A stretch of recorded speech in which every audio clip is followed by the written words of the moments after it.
Peter is a successful software company owner, and his wife Lisa is a well-known fashion designer. One night, the two of them attend a glamorous fashion show, and it is obvious from the way Peter looks at her that he truly adores his wife. He stays close to her the entire time, always showing love and support. Later that evening, they share a romantic dinner. Lisa seems like she wants to say something, and out of nowhere, You never wish you might be given the chance to sleep with someone else. Well? No, I don't want to sleep with someone else. Still, Lisa presses a little further, asking if he has ever felt even the slightest attraction to someone else. Peter insists that in their 25 years of marriage, his eyes have only been for her. Lisa eventually falls silent. She does not continue the conversation, but something is clearly bothering her. The next morning, Lisa still seems distant. When Peter asks what is wrong, she simply tells him she is leaving for Italy to attend a fashion show. Then, only a few days later, Lisa suddenly passes away, leaving Peter completely devastated. She was the love of his life, the woman he gave everything to. Sometime later, their daughter Abigail brings Peter one of Lisa's red shoes.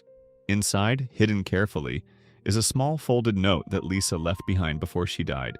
It contains only 2 words: Lake Como. That same night, Peter gathers all of Lisa's belongings, including her laptop and phone. He does not understand what any of this means, but he is desperate to find answers. Then her phone suddenly lights up with a voicemail from an unknown man. The message is deeply emotional, filled with longing. As the man says he misses Lisa and needs to see her again, Peter is shaken. He has no idea who this man is or how he was connected to his wife. And this is the other man. Driven by suspicion, Peter starts going through Lisa's laptop searching for anything that might explain what is happening. At first, everything looks normal until he finds a folder labeled Love. It is locked with a password, and no matter what he tries, he cannot open it.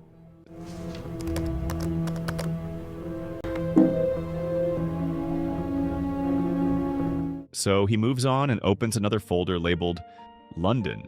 Inside are photos of Lisa with her friends, including a man named Ralph. As Peter looks closer, something feels off. Ralph seems far too close to Lisa in those pictures. Then Peter checks her email and finds a romantic message sent directly from Ralph. Overcome with anger, Peter rushes to confront him at Lisa's office. Ralph admits that he knew Lisa, but insists that the situation is not what it seems. Peter refuses to listen. Soon after, another one of Lisa's friends reveals that she had been involved with someone, although no one knows exactly who the man was.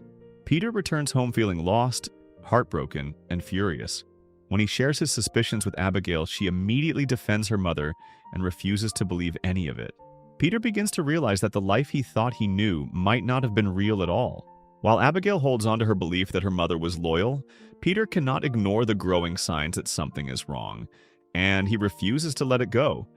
Determined to uncover the truth, Peter sends a message to the same email address that had contacted Lisa.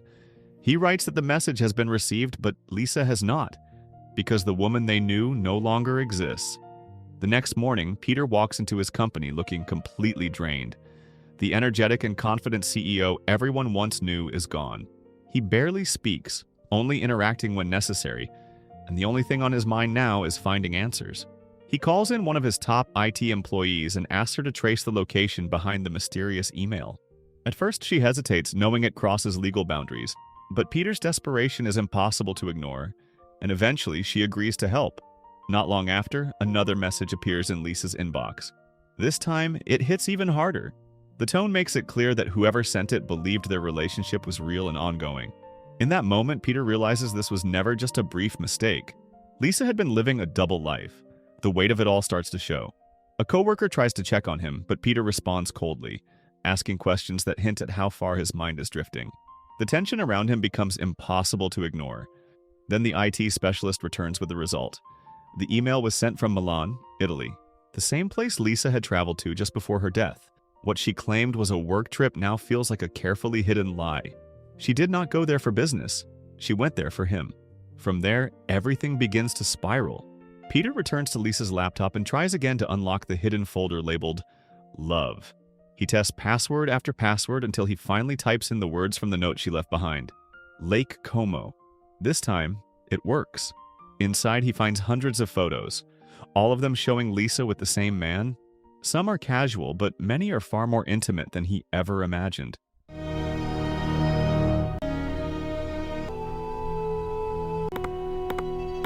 becomes painfully clear that this was not something short or meaningless. This was a long, serious relationship that had been going on for years. Peter can no longer sit still. Consumed by anger and heartbreak, he books a flight to Milan, determined to find the man who changed everything. When he arrives, he waits near the man's building, watching carefully. Eventually, he spots someone leaving and decides to follow. The man moves through the streets casually, greeting people, even sharing a kiss with a woman before heading into a nearby cafe. Inside, Peter sees him again, sitting comfortably and playing chess with locals as if nothing in the world is wrong. Peter chooses not to act yet. He knows he needs a better plan. That night, back in his hotel room, he opens the laptop once more and goes through the photos again. Each image feels heavier than the last. After 25 years of marriage, the woman he trusted completely had been hiding something this big, and he never even noticed. The next morning, Peter puts his plan into motion. He returns to the cafe and takes a seat at the same chess table the man always uses. He waits patiently until the man finally arrives. Peter keeps things calm and casual, acting like just another player looking for a game. The two of them begin playing, and slowly Peter starts steering the conversation. When he asks for the man's name, everything clicks into place. It is Ralph, the same name from the emails. The man he has been searching for is now sitting right in front of him. Still, Peter keeps his composure. He pretends it is all just small talk, while carefully observing every word. Ralph begins to open up, sharing bits of his life story. He talks about his background, his travels, and eventually mentions meeting a woman in England who changed his life. That is when Peter knows for sure. Now he is sitting face to face with the man who had been involved with his wife, pretending to be nothing more than a stranger. Meanwhile, Ralph, completely unaware, continues speaking freely. He reveals that his relationship with Lisa lasted for 12 years. Peter can barely hold himself together. On the outside, he remains calm, nodding along as if it means nothing. But inside, everything is falling apart. Ralph keeps going, describing how their relationship began, how quickly they connected, and how their bond grew stronger over time. Peter listens as the man talks about Lisa like she was someone he lost, while the truth is, she had been Peter's wife all along. At the same time, back home, Abigail starts to sense that something is wrong. Her father has been distant, avoiding calls, acting completely unlike himself. Worried, she goes to his house and finds Lisa's old phone. When she plays the voicemail left by Ralph, the truth becomes impossible to ignore. In that moment, Abigail realizes her mother had been living a secret life. While Peter is still trying to process everything, Abigail is dealing with her own heartbreak, coming to terms with the idea that her mother betrayed their family. The following day, Peter returns to meet Ralph again. One conversation was not enough. He needs to hear everything, no matter how painful it is. Ralph does not hold anything back. He talks about their trips, their memories, and the connection they shared. Every detail cuts deeper, and Peter sits there silently enduring it all. Piece by piece, he begins connecting the past. All those times Lisa came home from Milan full of happiness suddenly make sense. It was never about work. It was about him. Peter even goes as far as matching Ralph's stories with the photos he found, lining up timelines like someone obsessed with uncovering the truth. During one of their games, Peter makes a sharp remark about cheating. Ralph takes it as a comment about chess, but the real meaning runs much deeper. The tension between them quietly builds. Then, everything takes another unexpected turn. Ralph receives a phone call, and the name that appears stops Peter cold. It is Lisa's name. But Lisa is gone. The truth is, the call is coming from Abigail. She reached out to Ralph, wanting to hear his voice for herself. What she hears confirms everything. This was not one-sided. This was a man still deeply in love with her mother. Now, there is no doubt left. From a distance, Peter watches as Ralph tries to speak, unaware of who is really on the other end. And for just a brief moment, Peter feels a strange sense of satisfaction, seeing the man struggle, even if it does nothing to ease his own pain. Later on, Peter meets Ralph again, and this time, the conversation pushes him closer to the edge than ever before. Ralph continues talking about Lisa with admiration, describing her as someone extraordinary, someone unforgettable. He speaks about her with a kind of reverence that slowly eats away at Peter's patience. Peter holds it in at first. His anger builds quietly, his hands tightening, his jaw locked, but he forces himself to stay calm. Then Ralph crosses a line, making a comment that completely changes everything. In that moment, something inside Peter finally breaks. He loses control, flipping the chessboard and storming out of the cafe in pure frustration. To Ralph, it looks like a reaction to a simple game, But for Peter, it has nothing to do with chess anymore. Outside, Peter unexpectedly runs into Abigail. She has come all the way to Milan, worried about him and afraid of what he might do. She tells him everything she discovered, how she listened to the voicemail, how she called the number, and how she now knows the truth about her mother. But Peter is too consumed by anger to process any of it calmly. He takes Abigail back to the apartment and forces her to see everything he found. The photos, the messages, the emails. He lays it all out, even as she struggles to handle it. The truth is overwhelming, and it finally breaks her. Abigail pleads with him to stop, to let go, to accept that nothing can be changed now. But Peter cannot move on.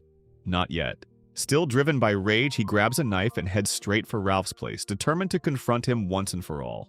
Every step feels deliberate, like he has already made up his mind about what needs to happen. But when he finally reaches the door, everything shifts in an instant. Ralph is not living the life Peter imagined. There is no luxury, no sign of wealth or status. Instead, he is just a simple doorman, living a modest life surrounded by ordinary things. The image Peter built in his head collapses right there. And then, something even more unexpected happens. When Ralph opens the door, he is not holding anything threatening. He is holding a small turtle, something he had bought as a gift for Lisa. That moment stops Peter completely. All the anger, all the plans, suddenly lose their meaning. He stands there, staring, unable to react the way he thought he would. And without saying a word, he turns around and walks away. Back at the hotel, Abigail prepares to leave. She pleads with her father one last time, asking him to let everything go, to allow Lisa to rest in peace. But Peter is too far gone. He cannot stop now, and in the end, he lets his daughter leave on her own. Not long after, Peter makes a decision that takes things even further. He sends Ralph a message pretending to be Lisa. In it, he invites him to meet at their special hotel. For Ralph, it feels like a dream come true. He believes she is finally coming back to him. Before the meeting, Ralph brings Peter to his small apartment and opens up about his situation. He admits that he is struggling financially and just wants to make the night feel perfect. Something worthy of the woman he loves. Peter listens quietly, looking at the man in front of him. This is the person his wife had been seeing all those years. Not powerful, not wealthy, just someone simple and sincere. And despite everything, Peter gives him the money he needs. Ralph throws himself into preparing for the night. He buys a new suit, fixes his appearance, and carefully sets up a romantic dinner. Everything is arranged with hope and excitement as he waits for Lisa to arrive. But when the door finally opens, it is not Lisa who walks in. It is Peter. Calm and composed, Peter reveals the truth. Lisa? She's dead. Lisa, my wife, dead. Ralph is left in shock, struggling to process what he is hearing. Peter then tells him how Lisa died and how she kept her illness a secret from both of them. Then comes another confession. Every message Ralph received recently was not from Lisa at all. It was Peter pretending to be her, trying to feel something through the pain. As the truth unfolds, Peter begins to break. He talks about Lisa's final days, how she refused treatment, not out of courage, but because she did not want to lose her appearance. To him, it feels like she chose beauty over life. Ralph, however, sees it differently. In his eyes, Lisa simply wanted to leave the world on her own terms. That belief only fuels Peter's anger even more. To him, it feels selfish. She left behind her family, her daughter, and the life they built together. The tension between them reaches its peak, both men holding onto their own version of who Lisa was. Then, in the middle of it all, Peter remembers something from the final days they shared. A quiet moment where they tried to hold on to something meaningful. He had asked Lisa to write down the place where she felt happiest, hoping they would choose the same answer. But Lisa never wrote anything. Even at the end, she kept her truth hidden. Peter finally breaks down. All this time, he was searching for answers, for closure, for some kind of reassurance that the life he shared with Lisa truly meant something. But in the end, all he found was silence. Ralph, in a calm and steady way, makes it clear that what he had with Lisa was real too.